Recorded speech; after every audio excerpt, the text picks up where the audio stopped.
श्री शिवाय नमस्तुभ्यम। भगवान भोलेनाथ की कृपा सदा सर्वदा आप पर यूं ही बनी रहे। इससे पहले का अध्याय सुनने के लिए बहुत बहुत धन्यवाद। इससे पहले के अध्याय में आपने कपर्धी की कथा सुनी थी। अब सुनिए आज की कथा। आगे महादेव जी कहते हैं, देवी कपर्धी का पूजन करने के बाद मनुष्य आगे केदार लिंग के समीप जाए। कपर्दी से अग्निकोण में भीमेश्वर के समीप केदारेश्वर नामक स्वयंभू लिंग स्थित है। वह कल्प पर्यंत स्थिर रहने वाला लिंग मुझे बहुत प्रिय है। उस महाप्रकाशमय लिंग को वृद्धि लिंग भी कहते हैं। देवी स्वयं मैंने भी उनकी पूजा की है। जो शिवरात्रि को निराहार रहकर वहां रात्रि जागरण करता है उसे सनातन लोक प्राप्त होते हैं। प्राचीन युग में केदारेश्वर का नाम रुद्रेश्वर था। इस कलयुग में म्लेच्छों के स्पर्श के भय से केदार जी समुद्र के समीप इसी लिंग में लीन हो गए। इसीलिए इसका नाम केदार हो गया। जो मनुष्य आहार को जीतकर महामास में रुद्रेश्वर के दक्षिण भाग में 10 धनुष की दूरी पर समुद्र में स्थित पद्म कोटि नामक महाकुंड में स्नान करके विधि पूर्वक केदार जी की पूजा करेगा, उसे केदार यात्रा का पूर्ण फल प्राप्त होगा। उनके पूजन से ब्रह्म हत्या आदि पापों का नाश हो जाता है। प्राचीन काल में शशि बिंदु नाम से विख्यात एक चक्रवर्ती राजा थे। उनकी पतिव्रता पत्नी उन्हें प्राणों से भी अधिक प्रिय थी और राजा के पास सोने से बना हुआ एक सुंदर आकाशगामी विमान था, जिसके द्वारा वे अपनी इच्छा के अनुसार संपूर्ण लोकों में घूमते रहते थे।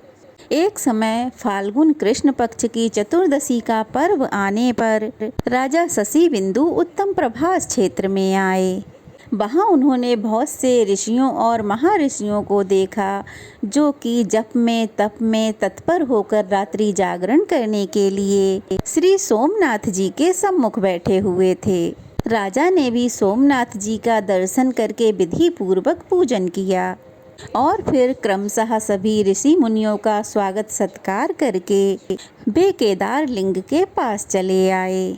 वहां विचित्र पुष्प मालाओं से, मनोहर वस्त्र आभूषणों से केदारेश्वर की पूजा की और फिर वहीं एकाग्रचित होकर जागरण किया। तब वे सभी ऋषि मुनि कौतूहल बस होकर राजा शशि बिंदु के समीप गए और इस प्रकार बोले, राजन, तुम सोमेश्वर जी को छोड़कर जो केदारेश्वर के समीप जागरण कर रहे हो, इसका क्या कारण है?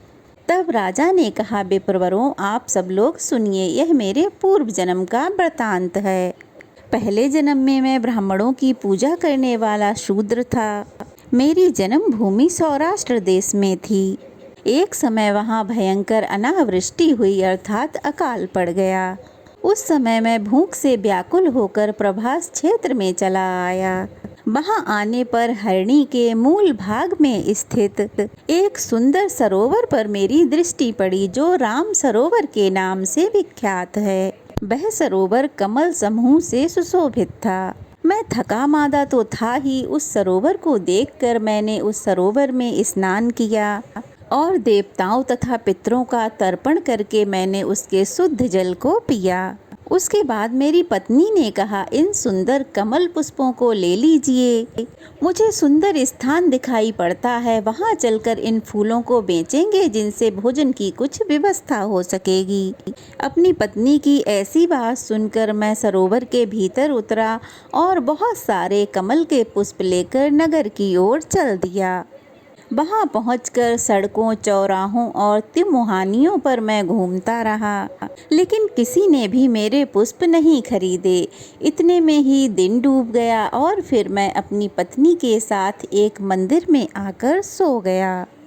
वहां पत्नी सहित मुझे बहुत जोर की भूख की पीड़ा होने लगी।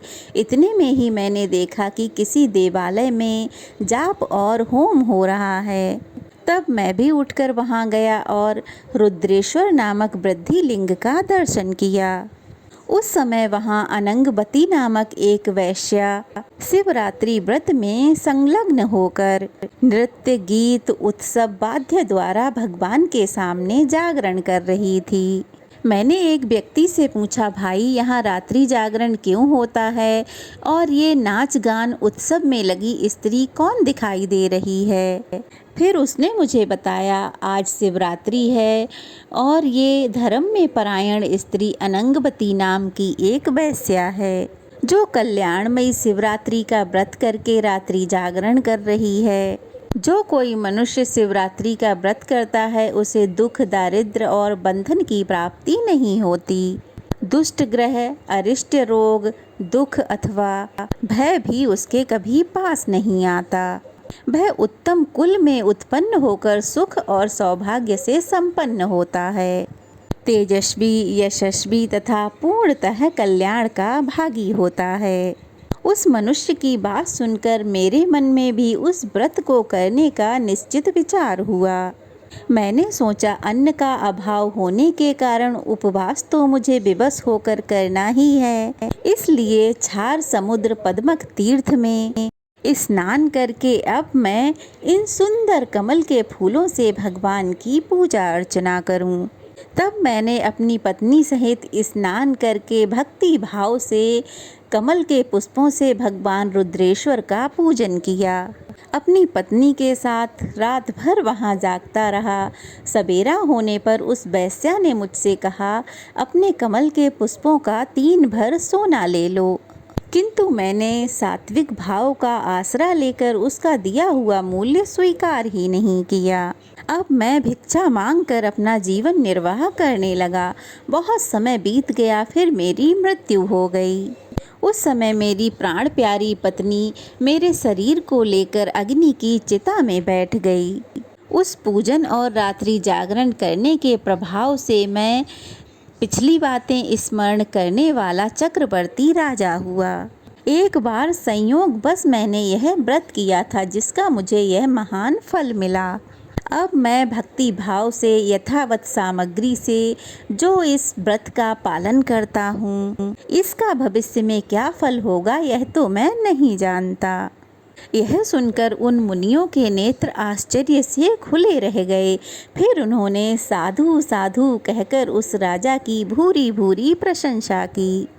उन्होंने स्वयं भी उस स्वयंभू लिंग का भक्ति भाव से पूजन किया।